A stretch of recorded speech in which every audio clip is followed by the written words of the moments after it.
Students, कैसे हो आप सब। आज हमारा चैप्टर है स्मॉल टैक्सेबल पर्सन्स और इसमें हम देखेंगे कि जो स्मॉल ट्रेडर है या मैन्युफैक्चरर है वो एक डिफरेंट स्कीम जो कि टैक्सेशन की है और कंपोजिशन स्कीम के नाम से जानी जाती है, उसका बेनिफिट कैसे ले सकते हैं। तो अगर हम इंडियन कंटेक्स्ट में बात करें तो हमारे यहाँ पर जो स्मॉल ट्रेडर है या जो माइक्रो ट्रेडर आप कह सकते हैं, माइक्रो बिजनेसमैन है या स्मॉल बिजनेसमैन है, उनकी जो नंबर ऑफ़ ट्रेडर्स हैं वो काफ़ी ज़्यादा है, right, in comparison of large businessman या big businessman. So in case अगर हम किसी भी टैक्सेशन सिस्टम की बात करते हैं तो ऑब्वियसली हर सिस्टम में बहुत सारी फॉर्मेलिटीज़ हैं और बहुत सारे एक तरीके से एक्शंस हैं, एक्टिविटीज़ हैं टू बी परफॉर्म्ड, यानी कि उन सब प्रोविज़न्स को पूरा करना इम्पॉर्टेंट है। लेकिन जो स्मॉल बिजनेसमैन है उसके लिए थोड़ा टफ़ हो जाता है, थोड़ा सा प्रॉब्लमेटिक हो जाता है इन सारी फॉर्मेलिटीज़ को, इन सारे एक्टिविटीज़ को परफॉर्म करना, राइट। तो उसके पॉइंट ऑफ व्यू से अगर हम उस पॉइंट ऑफ व्यू से देखें तो जीएसटी की कंप्लाइंस को आसान बनाने के लिए, मतलब जीएसटी के जो भी प्रोविज़न्स हैं उसको इजी बनाने के लिए जो स्मॉल ट्रेडर है उनको एक नई सुविधा दी गई है और जिसका नाम है composite scheme, right, composite levy scheme. तो इसका फ़ायदा किस तरीके से एक छोटा बिजनेसमैन, एक स्मॉल ट्रेडर, एक स्मॉल मैन्युफैक्चरर या माइक्रो ट्रेडर उठा सकता है, आज हम उसके बारे में बात करेंगे। सबसे पहले हम बात करेंगे कॉम्पनसेशन स्कीम है क्या चीज़। तो कॉम्पनसेशन स्कीम के बारे में हम ये कह सकते हैं कि एक बहुत ही सिंपल एंड इजी स्कीम है जो स्मॉल बिजनेसमैन को ध्यान में रखते हुए बनाई गई है, राइट। तो अब जो स्मॉल ट्रेडर है या स्मॉल टैक्स पेयर है वो जीएसटी की डिफरेंट और अगर हम कहें कॉम्प्लिकेटेड प्रोविज़न से बचना चाहता है तो वो कॉम्पोजिशन लेवी स्कीम का सहारा ले सकता है या उसको ऑप्ट कर सकता है, लेकिन उसके लिए डेफिनेटली कुछ कंडीशन होगी जो उसको फॉलो करनी होंगी। इस स्कीम को हम कहेंगे कंपाउंड लेवी स्कीम भी कह सकते हैं, ऑप्शनल स्कीम भी कह सकते हैं, फ्लैट रेट टैक्सेशन स्कीम भी कह सकते हैं, ठीक है। हालांकि इसका जो नाम है वो कंपोजिशन स्कीम है और ये नाम बहुत ज़्यादा पॉपुलर है, तो ज़्यादातर इसी नाम से ही ये जानी जाती है। अभी पहले बात करेंगे कि इसके फीचर्स क्या है, इस स्कीम के अंदर क्या क्या ख़ास बातें हैं।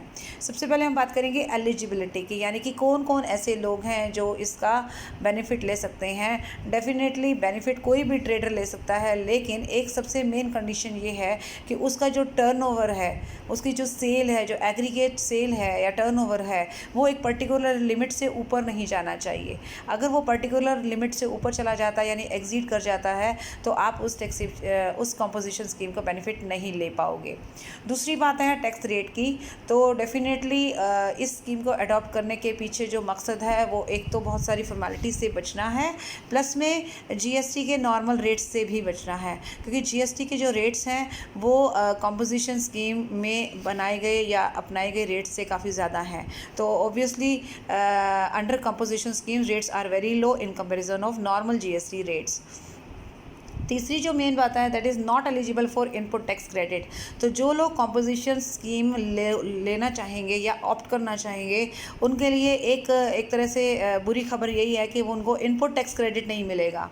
नॉर्मल जीएसटी टैक्स पेयर को इनपुट टैक्स क्रेडिट मिलता है और वो हर लेवल पे, हर स्टेज पे अवेलेबल होगा, लेकिन कंपोजिशन स्कीम अडॉप्ट करने वाले पर्सन के लिए या टैक्स पेयर के लिए there is no availability of input tax credit, right.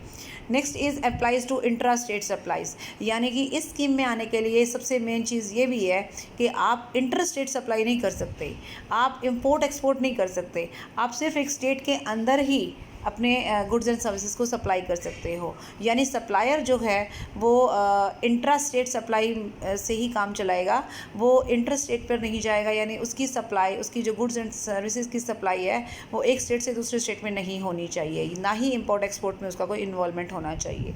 तो अगर ये कंडीशन हमारी पूरी होती हैं तो हम इस स्कीम का फ़ायदा उठा सकते हैं। इसके अलावा और भी कुछ कंडीशंस हैं, जैसे वॉलंटरी एप्लीकेशन। तो डेफिनेटली कोई इसमें कुछ मैंडेटरी नहीं है कि आपको ये स्कीम अडॉप्ट करनी ही पड़ेगी. It is up to you whether you want to opt for this scheme और you want to get the normal benefits of normal GST scheme, right. तो वॉलंटरी रजिस्ट्रेशन है, अनिवार्य है. मतलब अगर आप करवाना चाहते हैं, कॉम्पोजिशन स्कीम में आना चाहते हैं, देन आपको इस स्कीम के अंतर्गत जाना होगा. Next is transfer to regular scheme.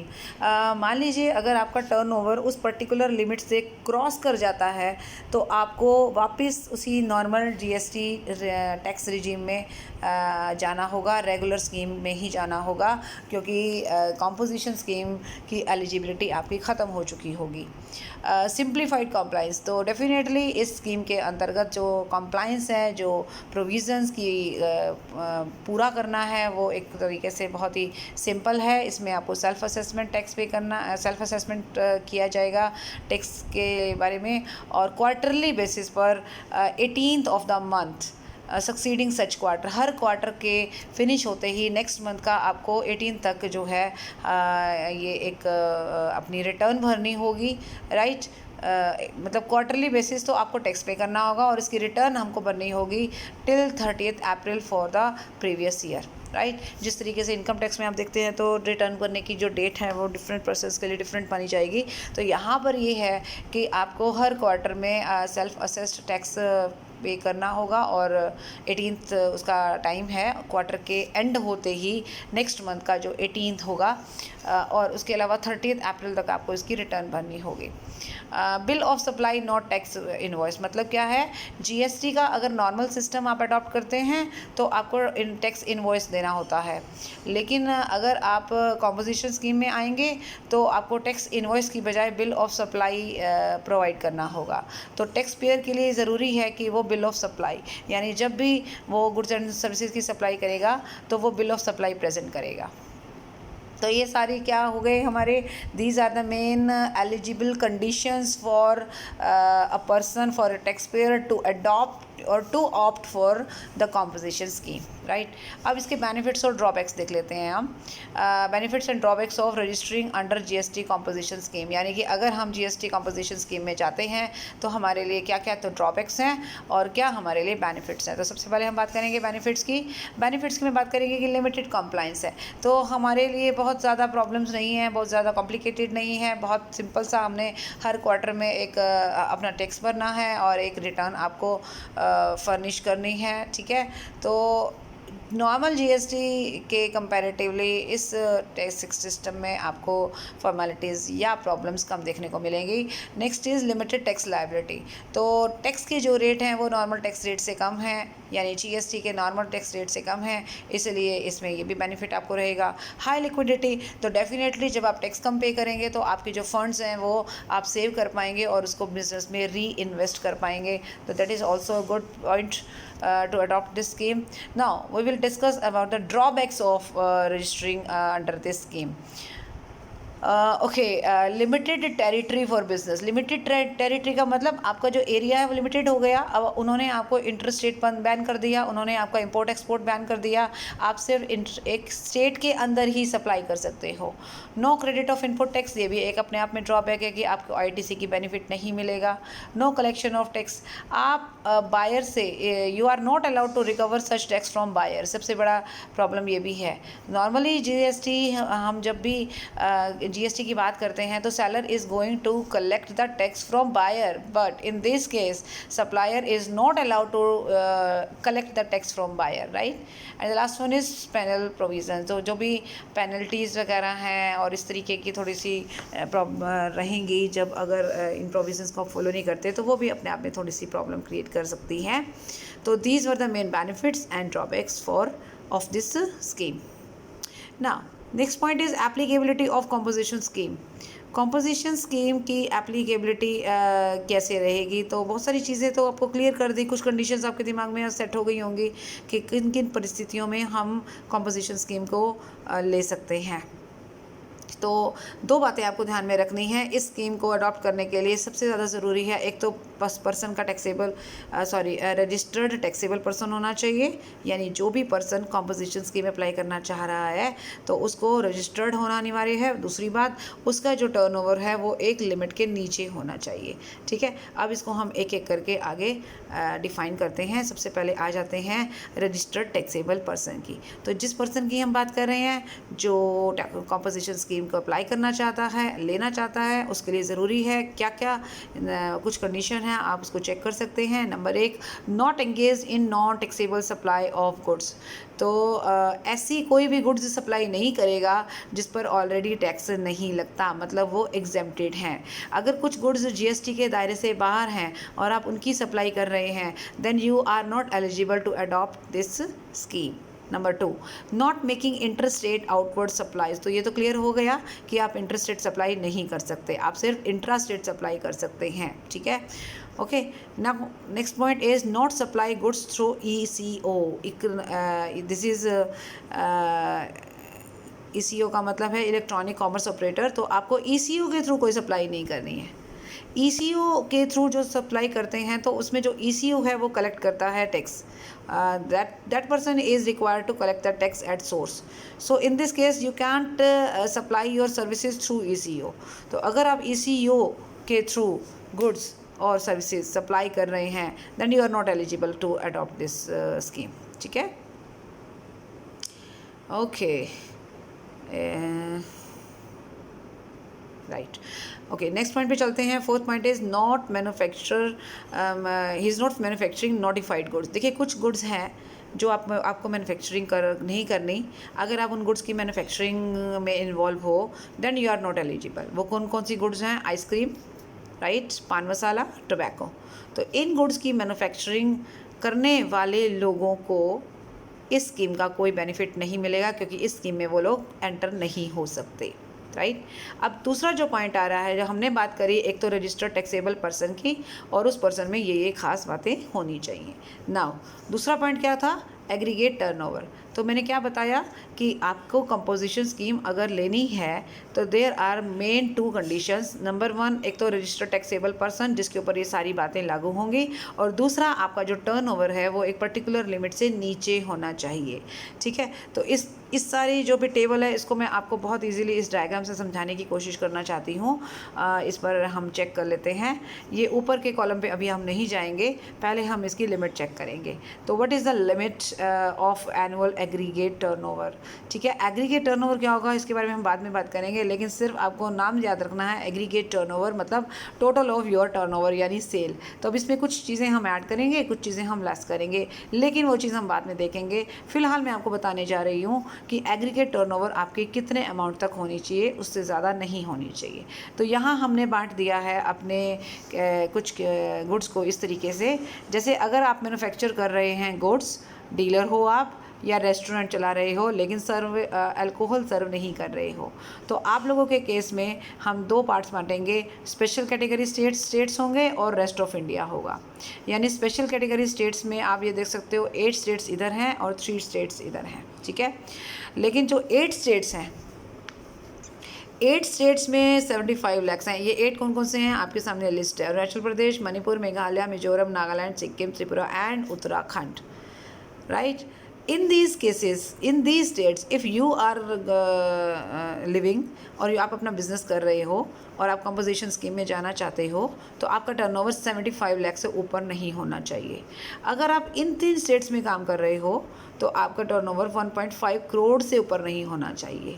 और रेस्ट ऑफ इंडिया के लिए भी 1.5 करोड़ है। जो पहले सीमा 1 करोड़ थी वो 1.5 पे ले गए हैं।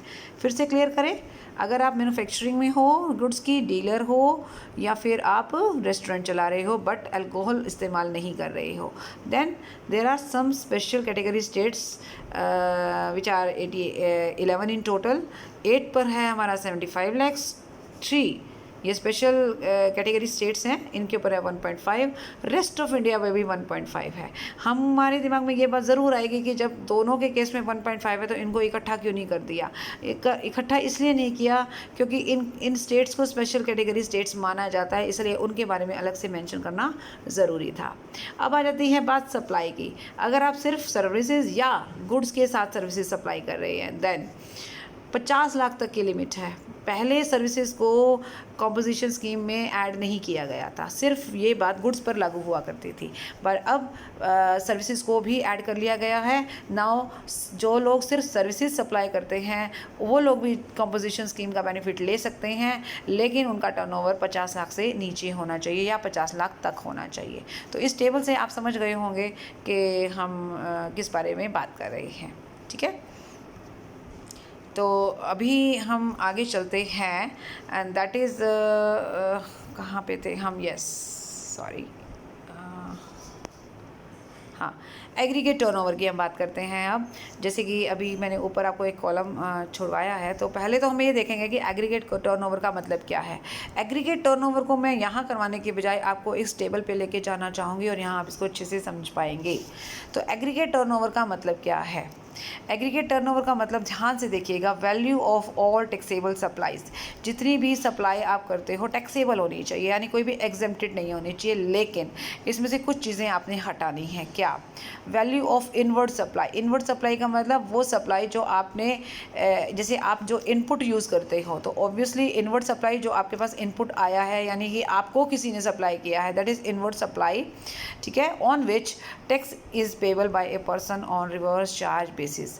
रिवर्स चार्ज मैकेनिज्म के बारे में हम पढ़ चुके हैं और वो ये कह रहा है रिवर्स चार्ज मैकेनिज्म कि अगर एक सप्लायर अनरजिस्टर्ड है और वो रजिस्टर्ड पर्सन को सप्लाई करता है, तो in that case registered person he tax पे करेगा, यानी जीएसटी पे करेगा। तो मे बी यहाँ आप रजिस्टर्ड पर्सन हो और आपको जो इनवर्ड सप्लाई आ रही है वो अनरजिस्टर्ड से आ रही है, इसी वजह से वो टैक्स आप पे करोगे, लेकिन उस सप्लाई को इस सप्लाई में ऐड नहीं करना है। राइट, आपकी ये जो टैक्सेबल सप्लाई है ये आउटवर्ड सप्लाई है, लेकिन यहाँ पे जो एक्सक्लूड करना है वो इनवर्ड सप्लाई एक्सक्लूड करनी है। ठीक है, उसके बाद हमने कुछ चीज़ें ऐड करनी है। क्या? Value of exempt supply. So clear हो गया कि अगर कोई भी सप्लाई एग्जेम्प्ट है, एग्जेम्प्टेड है, तो आप उसको वापस ऐड कर दोगे। राइट, ऐड करेंगे हम value of exports of goods और सर्विसेज। अगर कोई गुड्स और सर्विसेज का एक्सपोर्ट हुआ है वो भी आप वापस ऐड कर देंगे।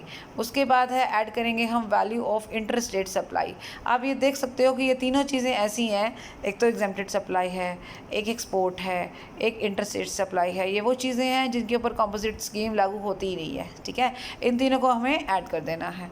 लेस क्या करना है? Central tax, state tax, union territory tax, integrated tax, cess. अगर आपने ऊपर वाली इस वैल्यू में कोई टैक्सेस दे रखे हैं और आपने ऐड कर रखा है तो उसको आप लेस कर दोगे। जब आप इस तरीके से ये फॉर्मूला अडॉप्ट करोगे तो आपके पास आ जाएगा एग्रीगेट टर्नओवर। राइट, ये एक तरीके से थोड़ा सा समझाने की कोशिश की गई है। अमाउंट जो भी होगा आप उसको फिल कर सकते हैं।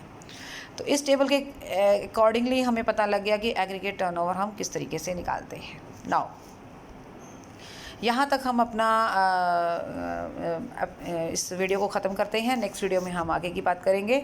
तो अभी तक आपने समझा कि हम कहाँ से स्टार्ट हुए थे। हम बात कर रहे थे स्मॉल टैक्स पेयर की, जिसको एक नई स्कीम के बारे में बेनिफिट देने के लिए तैयार किया गया है, दैट इज़ कॉम्पोजिशन स्कीम। और उसमें बहुत सारे ड्रॉबैक्स हैं, एडवांटेजेस हैं, उसके फीचर्स हैं और कंडीशंस भी आपने इस वीडियो के अंदर देखी। So thank you so much, bye bye, take care.